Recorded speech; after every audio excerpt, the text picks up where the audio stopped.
We've all seen deepfakes used for novelty or entertainment, but what happens when that technology becomes a weapon? This is how synthetic media is fundamentally changing the landscape of domestic abuse.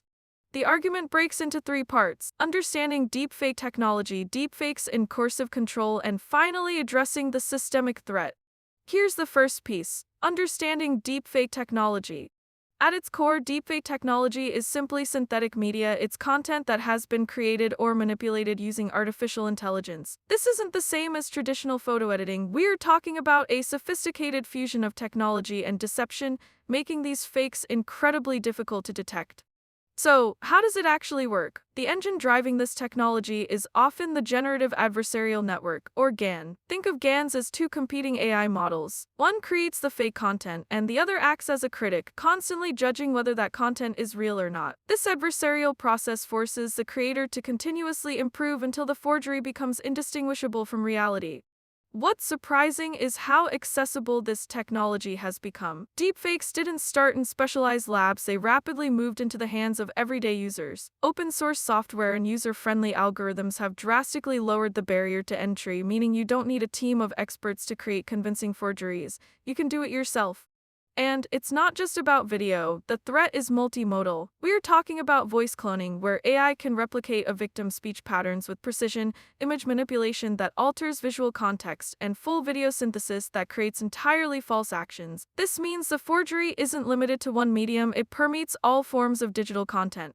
Next, deepfakes and coercive control. The danger of deepfakes extends far beyond simply creating fake videos. It's about weaponizing the content to damage lives. In the context of domestic abuse, perpetrators are increasingly using these tools not just for novelty or entertainment, but as calculated weapons designed to undermine a victim's credibility. This form of digital abuse aligns directly with broader patterns of coercive control. It's not just about showing a compromising picture, it's about manipulating the victim's access to resources, social relationships, and personal autonomy, the core elements that define the abuser's power. Next, addressing the systemic threat.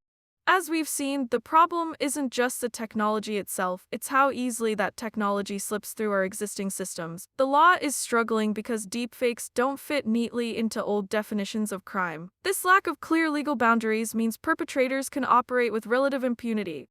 But it's crucial to understand that the technology itself is just a tool. The real danger lies in how these deepfakes exploit existing power dynamics within relationships, amplifying the emotional and psychological toll on survivors. Therefore, addressing the tech is only half the battle. We must also address the underlying social structures and relationship issues. So, what do we need to do? The solution must be multifaceted. First, we need policy changes that clearly define and criminalize the non-consensual use of deepfakes. Secondly, the platforms themselves, the sites hosting this content, must implement stricter verification protocols. And finally, critically, public education is needed to empower survivors. This means that public awareness is key. Survivors and their support networks must be equipped not only to spot fake content, but also to understand the legal and social consequences of its misuse, giving them the knowledge needed to seek justice. To recap, understanding GANs and AI-driven synthesis shows us exactly how deeply fake content can be manufactured. The scope of this threat extends far beyond sexual imagery, targeting psychological control and undermining victim credibility. Addressing this requires a multi-pronged approach involving new legal definitions, platform accountability, and public education. To protect the truth in our relationships, we must treat digital authenticity as essential to emotional safety.